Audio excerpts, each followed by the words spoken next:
liggéeyee ci liggéey yoo xamante ni ay contrat à durée indéterminée la ñu amoon ak ay contrat à durée déterminée contrat à durée indéterminée yi nag bari ci loolu moo tax dagg bi ñu ko dagg ñu jàpp ne yennuwul maanaam teguwul ci maandu teguwul ci njub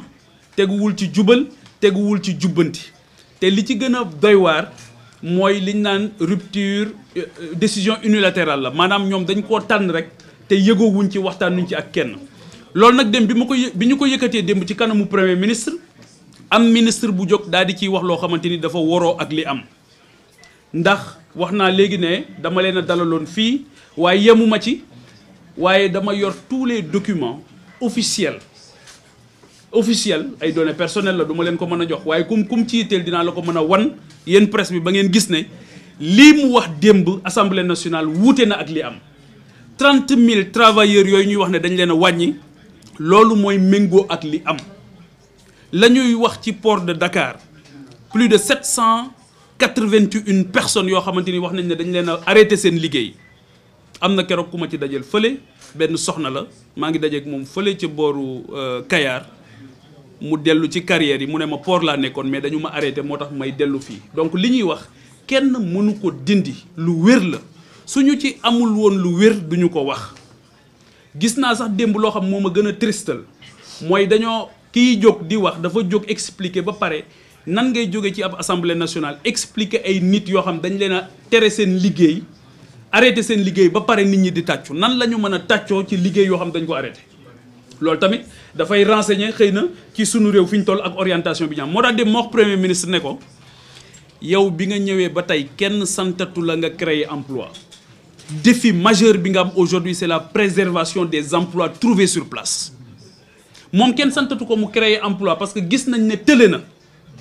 tële googu moo waral tey wax na ko démb ndaw ñi toog leen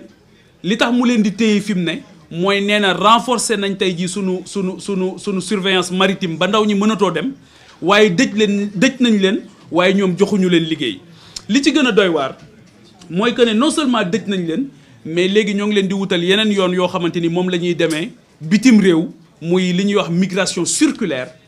te loolu ndawi Sénégal bés bu ñu naanee woon ndox benn yoon ne migration circulaire dina am yoon ci li ñu tudde woon livre boobu tudd solution kon xam naa ne ndaw ñi dinañ am beneen comportement waaye nag yaakaar jeexul te loolu moo tax ma leen di wax ne leen fi mu ne nii muy ndaw ñi muy opposition bu Sénégal yaakaar naa fii réew mi toll ak li ñu dégg démb ak li ñuy gis jamono yi yëpp taxawaay jot na sëkk taxawaay boo xamante ni bu am solo la ngir fàttali ñii yor réew mi ne leen dañ leen a jiital ci réew mi waaye moomu leen réew mi dañ leen a jiital ci réew mi waaye lu leen neex def ci réew mi loolu nag taxawaay dëgg la laaj ngir lii am ñu mën ko arrêté parce que musiba la du jur jàmm arrêté liggéeyu jàmbur dafa doy waar drame social la ñoom ñi ñu tudde ay victimes te ma jàpp ne ñii ñu arrêté seen liggéey kenn gënu leen a nekk victime d'un système ils sont victimes d'un système léegi nag c'est-à-dire que mënoo ràññeetle say victime ak yeneen victime la yow mënoo ràññeetle say victimes yoo xamante ni da nga leen di jox ay 500 000 ak ay 10 millions au même moment nga créer yeneen victimes yoo xamante ni kenn xamul nuñ toll donc loolu ñun jàpp naa ne du maandu du jub du jubal te du jubbanti boo xamante ni tamit dañu koy wax nii rek ci kaw leneen li nga xamante ni bëgg naa si ñëw toujours ci licenciement yi ak documents yi nga xamante ni c'est des documents à l'appui mooy que ne waxuma la ne dàq nañu ci port de Dakar waxuma la dàq nañ ci aéroport waxuma ne dàq nañ ci caisse de dépôt et de consignation CDC waxuma ne dàq nañu ci Dakar Dem Dikk ak yeneen liggéeyukaay yoo xamante ni tey boo ko nattee maanaam ay doomu Sénégal yu baree bari la te Sénégal ñëpp xam nañ ni mu tëddee soo dàqee benn nit ci liggéeyukaayam maanaam sànkoo benn nit ay nit yu bari ngay sànk premier ministre démb nag daal di wax ne loolu kenn politiser wu ko ñoom ñoo doon politiser dañoo yàgg a wax ñun ne Sénégal soxlawul opposant proposant la soxla loolu moo tax jamono bu ci nekk ñun ñu leen di alerter démb nag bi mu waxee ne amul matière pour opposer wu ma xam ne ku réere li xew ci réew mi la bi mu waxee it ne li ñu yëkkati ci kaddu dafa aérien ma jàpp ne kon ñoom déconnexion am na ak jafe-jafe askan wi ndax buñ ne la ñii ñu dàq ñoo ngi taxaw di jooy ñoom ndax amatuñ luñ dunde nga ne loolu dafa aérien ñu ne la am na ay doomu Sénégal yoo xam ci 312 personnes lañ toll soloon tenue Sénégal di bëccëgal Sénégal di guddil Sénégal bokk ci police ñu arrêté leen seenu liggéeyukaay nga ne loolu dafa aérien kon yow yaa aérien yow yaa déconnecté wu avec les véritables problèmes du Sénégal du quotidien du Sénégalais loolu nag j'en appelle à la vigilance de la presse ndax lu ne fàng kenn du ko jeex 312 personnes yooyu dama leen wax ne leen gisuma ci réew mi ci réew yu normal yi ñoo xamante ni dinañ former ay seeni doom ci force de défense et de sécurité ba pare daal di xëy bàyyi leen noonu ñu dem toog seen kër ak ñi nga xamante ni dàqaguñ leen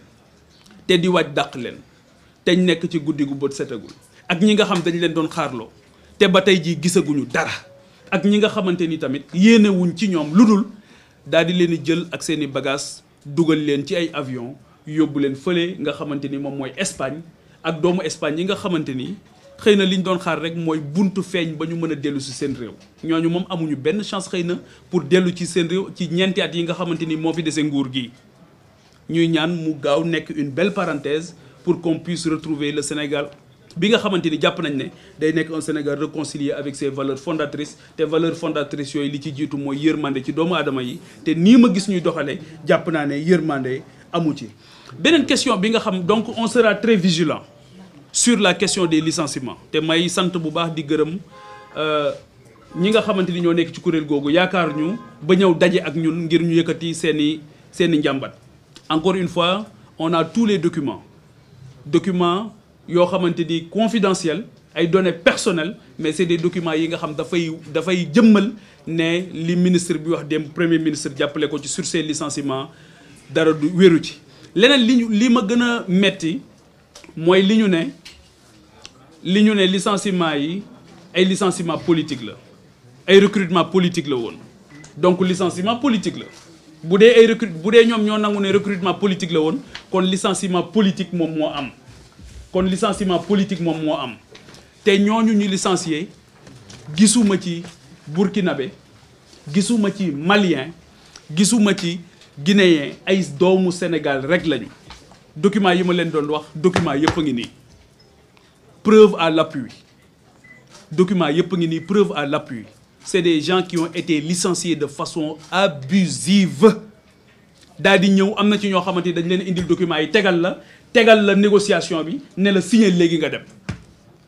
beneen bi mooy dañoo dàq ñoo xamante ni dañoo amoon njëriñ am na ci groupe bi ku ñu recruter koo xam société ba mu nekkoon du ma tudd société bi dañ ko consacré ci at mi ñu jàll ne ci agent yi gën a xarañ la bokk kooku fi mu ne dañ ko licencier ak yeneen bi ma dajeeg ñoom it gis naa ne ay boroom xam-xam lañ am na ci ñoo xam liñ dese pour dem retraite bariwul waaye rek jiiñ nañ leen ne ay politiciens lañ wala ki ñu fi nekkaloon daal kooku lañ doon jàppale moo tax ñu dàq leen Sénégal ñun ñëpp ko bokk. donc loolu aussi il faut que ñu xam ko document yëpp a ngi nii wax naa léegi ay données personnelles la mais encore une fois c'est des données yoo xamante ni yu fiable la pour justifier li nga xamante ni mooy musiba yi ñu def loi mooy war a àtte lii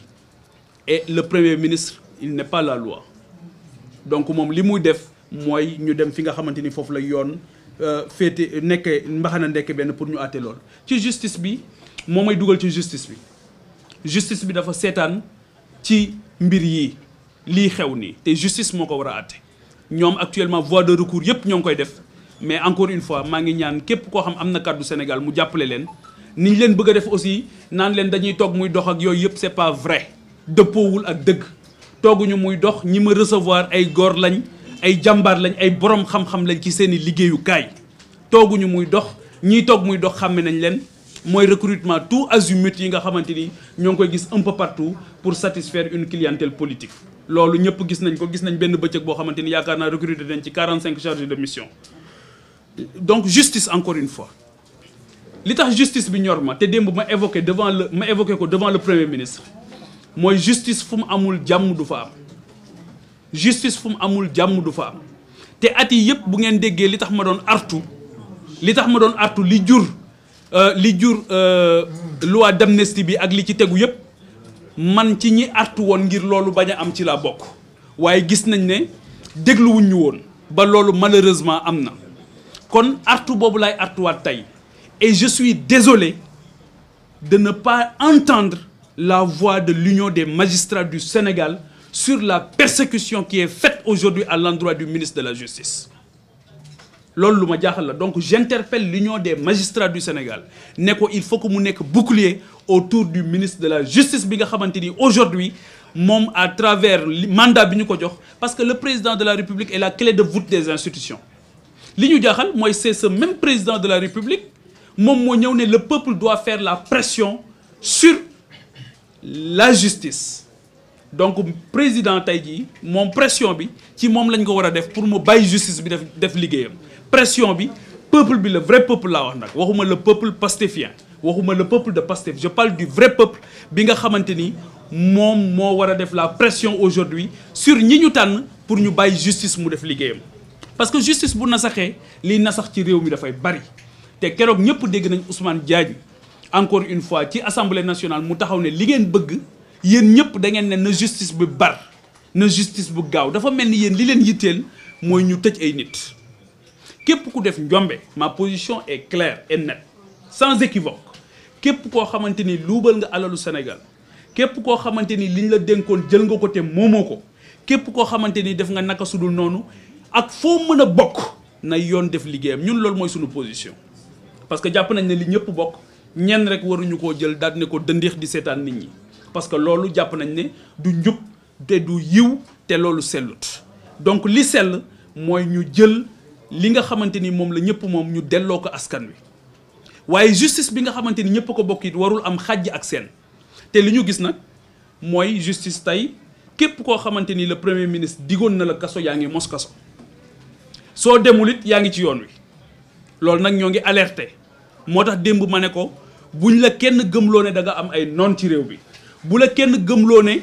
da nga am ñu la bañ ci réew mi yow benn noon nga war a am mooy képp ku noonoo Sénégal ñun nag dañoo gis ne te commencé nañ ko bi ñu ñëwee tous les magistrats yi nga xamante ni identifié nañ leen ne bokk nañ ci ñi leen xañ ñu nekk candidat wala mu nekk candidat magistrat yooyu tey ñii nga Tamba ñii ngi feneen ak feneen foo xamante ni jàpp nañ ne dañ leen a sanctionné loolu moom mooy dëgg c'est la vérité c'est factuel comme on dit donc ñooñu tamit jàpp naa ne tey war ngeen presse bi surtout war na mën a comprendre ne loolu àndul ak rupture loolu àndul ak rupture donc ñooñu c'est de dignes fils du Sénégal qui à un moment donné ont rendu des décisions de justice donc ñi fi nekkoon démb ñoom ñoo fi nekk tey ba tey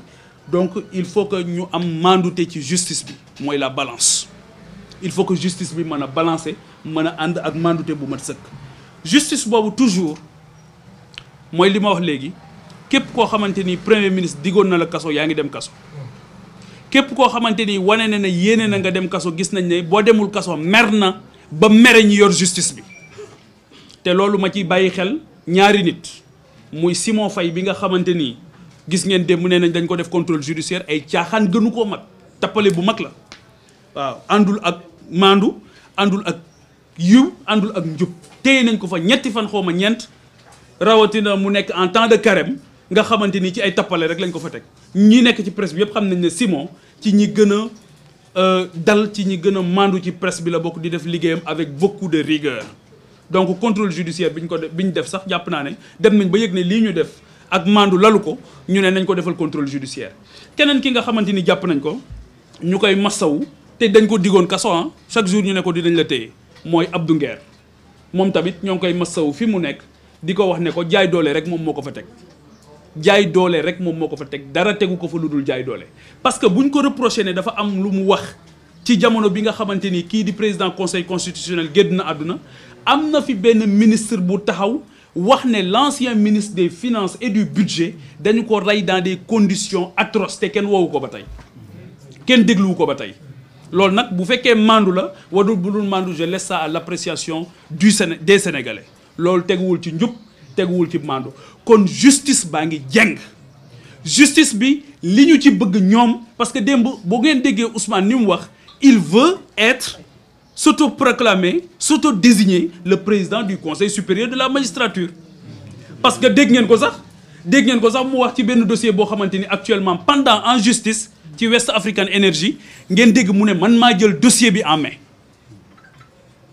il n'est pas la justice. Dites dem leen ngeen wax ko ne nekkul moom mooy justice te loolu duñu ko nangu parce que Sénégal ni mu bindoo amul benn jamono boo xamante ni du am ay jëmm yoo xamante ni njub moo leen ñor dëgg moo leen ñor wax dëgg te yàlla sunu borom tax moom moo leen ñor yoo xamante ni koo mën a doon soo waxul dëgg dinañ la waxoo dëgg koo mën a doon soo wàccee njub dinañ la ne nekkoo ci njub koo mën a doon soo jubalul dinañ la jubal jubbanti nag wax ko moo gën a yomb jëf ko waaw sunu borom sax dafa wax ci alxuraan ne li ngeen di wax dañ koy dégg waaye su ngeen ko jëfee lañ koy jàpp Cheikh Abdou Lahad Mbacké doon na ko wax radiyallahu taala anhu li ngeen di wax dañ koy dégg rek mais su ngeen ko waxee rek lañ koy jàpp kon jubal jubbanti à l'épreuve des faits dañu gis ne dafa commencé sori fi mu ne ni ñi ñu yéene kaso ñëpp dañ leen di taf ci internet bi ne diw dafa war a dem kaso te diw moom balaa yàgg ngeen gis ñu daal di lijjanti ab dossier ba collé ko motif bëgg ko yóbbu kaso ngeen gis ci jamono boobu am ñu wax lu gën a raw loolu wax ko sax ci président de la république egg sax ci ay waajuram ba pare continuer di dox seen soxla après ça ne choque personne donc loolu jàpp naa ne il faut que ñu def ci attention encore une fois justice bi dafa bokkoon ci l'une des plus grandes promesses de ce régime l'une des plus grandes promesses ci yaakaar yi gënoon a mag ci nguur gi justice bi ci la bokkoon te bokkoon na ci promesse yooyu moo doon conseil supérieur de la magistrature kenn sexalu leen woon suukar y a même un détail qui paraît anodin mais keroog bu ngeen gisee ci conseil supérieur de la magistrature seen photo boobu ñu def ci escalier yi ça paraît anodin mais ça renseigne sur beaucoup de choses na ngeen dem ngeen xoolaat ko bu ngeen gisee président dafa taxaw premier ministre taxaw président assemblée nationale taxaw magistrat yi nekk ci ginnaaw ça veut dire beaucoup de choses c'est un pouvoir ça doit pas être une administration wax naa leen ko c'est-à-dire que il faut que aider à ce que mu arrêter nekk une administration judiciaire mais ñu dem véritablement vers un pouvoir judiciaire boo xamante ni avec dialogue bu am solo entre les institutions dinañ mën a dimbali Sénégal par rapport à ces enjeux de développement ak fi nga xamante ni foofu la bëgg a dem mais en l'état actuel on sent une volonté manifeste de l'exécutif pour que le judiciaire nekk à sa solde c'est inadmissible li ma doon wax léegi bala may dellu si ci troisième point bi nga xam mooy ndar képp sunu ndaje mi gis naa ñàkk yitte gu mag ci ñi jiite réew mi li ko waral mooy gis naa fi ay borom këru liggéeyukaay yoo xamante ni seen conférence de presse kenn ci ñoom deful conférence de presse pour waxe fi nga bëgg a jëlee liñ la dénk ak fi nga ko bëgg a yóbbu da ngay def conférence de presse pour licencier ay nit ma ne ñii ñoo ñàkk yitte yow gor gi nga remplacer foofu lu métti métti moo ngi doon fay salaire lu métti métti la responsabilité la vocation première de la société moo ngi doon ci góorgóorlu kéem kàttanam yow jëlee woo ko foofu yóbbu ko fu gën a kawe mais da ngay def conférence de presse pour licencier ay nit loolu ñàkk yitte la yow jàpp naa ne seen yitte waxuma la sax ñàkk yitte mais dafay wane sax ak bañ a ak ñàkk njàmbarte goo xamante ni feeñal nañ ko ak télé goo xamante ni télé gu mat sëkk la loolu nag Sénégal yi leen faloon jàpp naa ne gis nañ li nga xamante ni moom lañ ci war a àtte beneen ñàkk yitte bi ma gis mooy dégg naa leen ñuy jooy bor bi rek loolu encore une fois emprunt obligataire bi ñu def fi mu ne ci 405 milliards yi ñu levé au nom de la transparence aussi ñunu bëgg nañu xam ñi nga xamante ni tamit ñoom ñoo ci dugal seen xaalis au nom de la transparence bëgg nañ ñu xam ñan ñoo ci def seen xaalis ñooñu fan la ñu bokk ci yan condition lañ ko joxe Sénégal loolu yëpp c'est au nom de la transparence parce que on veut jouer la carte de la transparence jusqu'au bout te loolu tamit ñun en ce qui nous concerne en tant que parlementaire liggéey bi ñu ci war a liggéey yëpp dinañ ko def pour permettre aux Sénégalais ñu xam ñan ñoo dugal seen xaalis ci parce que xaalis boobu ñii ñoo koy encaisser mais suñuy doom ak suñuy sët ñoom ñoo ko nar a fay loolu aussi jàpp naa ne loo xamante ni lu am solo la donc bor réew mooy leb réew mooy leb réew mu dul leb daanaka amut soo lebee ba pare c'est vrai il faut que ñu xam bor bi fan lañ koy yóbbu mais mënuñoo continuer nii di jooy comme ay xale ndax dañoo am bor buñ lay fal ñun li tax ñu fal leen li tax sénégalais yi tànn leen mooy jafe-jafe yi ñuy continuer démb le premier ministre bi mu accès assemblée nationale di wax il était que sur le diagnostic gisuma fa leneen loolu diagnostic li mu fa wax démb dégg nañ ko ba tey bu dee lii moo ko war a indiwaat weer wii di ñëw bu dee lii moo ko war a indiwaat assemblée nationale mën naa bañ a ñëw bu dee li mu fa wax démb moo ko nar a indiwaat mën naa bañ a ñëw parce que vraiment dafay ñëw pour répéter loo xamante ni nit ñi xam nañ ko ba pare. nit ñi xam nañ jafe-jafe yi nit ñi xam nañ ne mbay mi doxul ba tey nit ñi xam nañ ne càmm gi doxul nekkul sax actualité nit ñi xam nañ ne ndaw ñi amuñu liggéey loolu xam nañ ko. li ñu xamuloon kay te ñu koy xibaar ñoom te ñoom ñoo ko def mooy ñi nga xamante ni ñoo ngi dëkk di leen dàq ci seen liggéeyukaay yi li nga xamante ni tamit wane nañ ko ci at mii ñu génn mooy leur incapacité à faire face au chômage. Inspection du travail gis ngeen li mu génne tey perte d'emploi yi mu génne yaakaar naa 1000 emplois la wax tey ci journal bi yoo xamante ni ñàkk nañ ko ci 2024 rek laa wax 1000 emplois léegi nag waxuma licenciement massif yi nga xamante ni def nañ ko. Donc encore une fois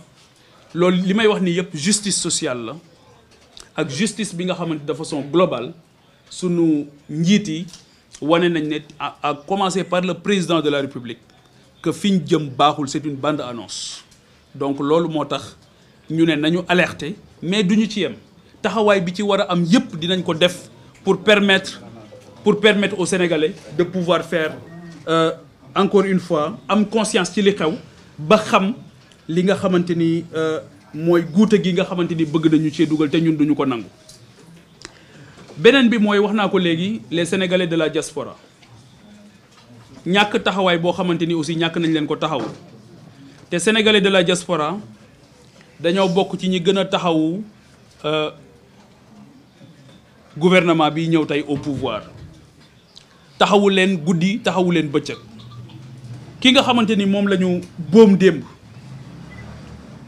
fële ci Brésil Sao Paulo muy Ngagne Mbaye am fanweeri at ak ñeent ba fii may wax ak yéen ambassade bi nga xamante ni Brasilia la nekk deful benn jéego ngir dem taxawu ko waxuma laa nag les autorités du pays. foofu it dama ciy wax ne li ci premier ministre wax démb loolu wérut dëppoowul ak li am. li ci premier ministre wax démb ci Ngagne Mbaye moom nga xamante ni boom nañ ko wérul dëppoowut ak li am bi ma fa jógee ci laa jot ay vocal yoo xamante ni Brésil la jógee am ci ñoo xamante ni jokkoo naa ak ñoom téléphone ñu ne ma taxawaay bi des na lool. te kooku bu doon beneen doomu réew bu mu mën a doon bu doon doomu Brésil la dal fii ci Sénégal waxuma la convoqué ambassadeur rek waaye ki ko def dinañ leen ko jàppaloo ci saasi kon taxawaay bi des na pour les Sénégalais de l'extérieur. bu weesoo ni ñu leen war a taxawoo ba nga xamante ni dinañ respecter seen dignité noonu lañ leen war a taxawoo aussi ci li nga xamante ni moom mooy seen titre de séjour wala seen titre de voyage muy lu ci mel ni passeport yi loolu tamit jàmbat nañ ma ko lool ci mission yi nga xamante ni war nañ ko am pour dimbali leen ci lool noonu ma ko jotee démb ci Brésil laa ko jotee fi nga xamante ni moom mooy Turquie ñu ciy profité di leen nuyu bu baax di leen sant di leen gërëm di gërëmaat sénégalais yi fu ñu mën a nekk parce que démb wax dëgg yàlla bi ma jógee assemblée nationale amul fu ma jotewul appel wala message ci taxawaay bi waaye surtout ci fàttali ñi nga xamante ni ñooñu lañ dénk li nga xamante ni moom mooy seen responsabilité. loolu nag en tant que parlementaire maa ngi dalal xelu sénégalais yi ne dinaa ko def jusqu'au bout dinañ ci ànd aussi avec toute l'opposition ñu leen di gërëm ci seen taxawaay di leen sant. L'opposition sénégalaise fait un excellent travail. L'opposition sénégalaise actuellement n'est pas une opposition nihiliste. Du opposition boo xamante ni tamit jàpp naa ne li ma gis mooy tojul lakkut opposition la boo xamante ni dafa bëgg a taxawaay boo xamante ni dina doon opposition d'idée dinañ ko taxaw ci xam-xam ci xalaat bu wér ak ci xikma bu mat sëkk. ba nga xamante ni mbir yi dinañ ko mën a joyanti parce que mbir yi ci joyanti la toll pour fàttali leen li ñu xamante ni loolu la ñu war a def te defuñu ko parce que ay ministres yu tële laa fi gis man ak ay directeurs généraux yoo xamante ni tële nañu nekk ci seen bopp te loolu taxul woon ñu fal leen loolu taxul woon ñu dénk leen. donc loolu mooy li nga xamante ni bëggoon nañ ko wax démb leneen li tamit dégg naa premier ministre wax ko démb daal di tudd constitution ñu koy xamal ne ko. daal di wax ne ndax xam nga disposition yi nekk ci constitution bi relative à la liberté d'expression ma koy fàttali ne ko aussi man j'ai fait toutes mes classes fàttali ko ne ko loolu ba ma koy jàng yaakaar naa ne première année laa ko jàngoon constitution bi sama livre de chevet yi ci la bokk alquranul karim ni mu nekkee suma livre de chevet xasida mag ñu baax ñi xasida Cheikh Amadou Bamba yi ni mu nekkee sama livre de chevet constitution Sénégal les lois et règlements du pays noonu la nekkee suma livre de chevet taxawaay bii ñu am defantuwuñu ko dañ koy def ba mu mat sëkk waxantuwuñu tamit li ñuy wax dañ koy wax ba mu mat sëkk aérien wuñu tamit parce que bu ñu aérien woon du ñu daje assemblée nationale man ak moom ñi aérien ñëwuñu assemblée nationale moom mi aérien moo xamul ne gor yi ñu dàq seen liggéeyukaay yi tey du licenciement politique moom xamu ko moom mi aérien mooy mi nga xamante ni tey yëgul ne Ngagne Mbaye ma nga xamante ni moom la ñu boom fële ca Brésil taxawaay bi ci war amul moom mi aérien moom moo ignoré totalement aujourd'hui les réalités du pays moom mi aérien moom mooy ñi nga xamante ni ak ñi mu àndal jàpp ne courant bi wàññeeku na wala ndox mi wàññeeku na wala dund gi wàññeeku na bu dund gi wàññeekoo maa ngi koy laaj d'ailleurs journaliste yi ndax dund gi wàññeeku na wala déet je pense que ne nit ñi sonn nañu trop te loolu xam ngeen ko bàkkoo nag li nga xamante ni moo tax ñu fal la li nga war a def da nga ko war a def parce que nit ñi génne nañ leen ci ay jafe-jafe ñoom parce que ñi leen wutal xëy ndaw ñi ñoo leen wutal xëy ñoom te ndaw ñi amatuñu xëy ndax ki la def premier ministre moo la wutal xëy ki la def président de la république moo leen wutal xëy ñoom ñi nekk ay PCA ñi ci nekk ay PCA yéen ndaw ñi yéen a leen def ay PCA ñi nekk ay DG bari na ci ñoo xamante ni ci PCA ak directeur général c'est leur premier boulot c'est leur premier job ñoo ngi doog am liggéey kon ndaw ñi ñoo leen wutal liggéey te amuñu liggéey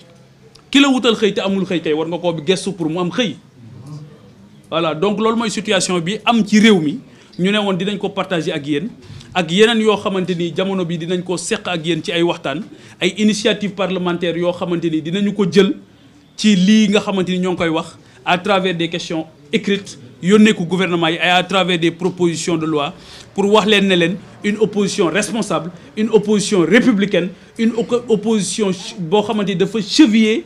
ci li nga xamante ni moom mooy doxam les valeurs yi nga xamante ni moom lañ ñu xamee mooy njub mooy bëgg lu baax mooy xam lu baax mooy teggin mooy yar mooy yitte mooy xam-xam mu ak xikma boo xamante ni bu mat sëkk la kon réew du ay caaxaan réew du ay fo rawatina réew dégg naa sax dem premier ministre mu def lapsus bu doy waar mu ne un petit pays comme le Sénégal je lui rappelle que le Sénégal est un grand pays le Sénégal est un grand peuple qui a su jamono bu ci nekk quelle que soit la turpitude de ses dirigeants dina mën a isewu moo tax ma ne réew bi ñu ne benn jàmbaar rek laa fi gis muy askan wi seen njàmbaar kenn mënu koo takk seen njàmbaar kenn xamul ni mu toll parce que jamono bu ci nekk dinañ def face ak l'incapacité ak l'incompétence des gens yi nga xamante ni ñoom ñoo leen di diriger ak situation bi nu mu mën di demee te actuellement loolu moo tax wax dëgg yàlla ma leen di masawu bu baax di leen jaajëfal tamit di leen gërëm bu baax maa ngi leen di sant encore une fois di leen gërëm ci ñi nga xam ñoo ngi doon ñu topp ci biir réew mi ak ci bitim réew mais surtout et encore une fois di gërëm la presse qui s'est mobilisée pour ñëw couvrir li nga xamante ni moom mooy suñu jotaay bi di leen gërëm aussi ci seen tëddee njaaxaanaay presse bi maa ngi leen di gërëm bu baax ci seen tëddee njaaxaanaay maa ngi leen di gërëm bu baax ci ni ngeen di taxawoo opposition bi ndax loolu lu am solo la ni ngeen di taxawu pouvoir bi noonu ngeen di taxawu opposition te loolu mooy rôle presse loolu mooy rôle journaliste le rôle de la presse c'est pas d'être pour ou contre waaw loolu lu am solo la rôle presse c'est d'être au centre assurer aussi la distribution équitable de la parole te li feeñ fii tey ji xam na wane na ko donc maa ngi leen di gërëm di leen masawu tamit parce que je vois que vous êtes très persécutés par les autorités yi nga xamante ni ñoom ñoo fi nekk gis naa ne léegi muy sponsoring yi muy convention yi tere nañ ko waaye demee na beneen boor waaw léegi dafa demee beneen boor convention yeeg yooyu gis naa ne publicité yooyu dafa demee boor presse bu ñu identifier ne seen xarit la acca yow convention yëpp yaa koy am presse bi yëpp yaa koy am ku ñu gis ne doo seen xarit doo am convention doo am signature dañ lay boycotter totalement c'est injuste loolu tamit du justice loolu tamit du njub loolu du jubal loolu du jubbanti kon taxawaay boobu insha allahu taala moom la ñu amoon démb moom la ñuy am tey moom la ñuy am ëllëg bu ñu la falee da nga war a nekk Baay Faalu askan wi ñoom nag gis nañ ne taxawuñ pour nekk Baay Faalu askan wi waaye lépp luy jafe askan wi dinañ ko dégg ci seen nopp yooyu Assemblée nationale bii ñu bëgg a transformer tamit def ko quartier général ñun duñu ko nangu l'Assemblée nationale ne peut pas être un QG mënuñu fa nekk di ku wax ñu yuuxu la ku wax ñu saaga la ku wax ñu xaste la dama fay dégg loo xamante ni moom laa fa daan dégg dama fay gis loo xamante ni moom laa fa daan gis cette majorité elle doit être intelligente elle ne peut pas être écrasante et dafa mel ni elle est partie pour être écrasante au figuré comme au propre et nous ne l'accepterons pas maa ngi leen di gërëm baat leen sax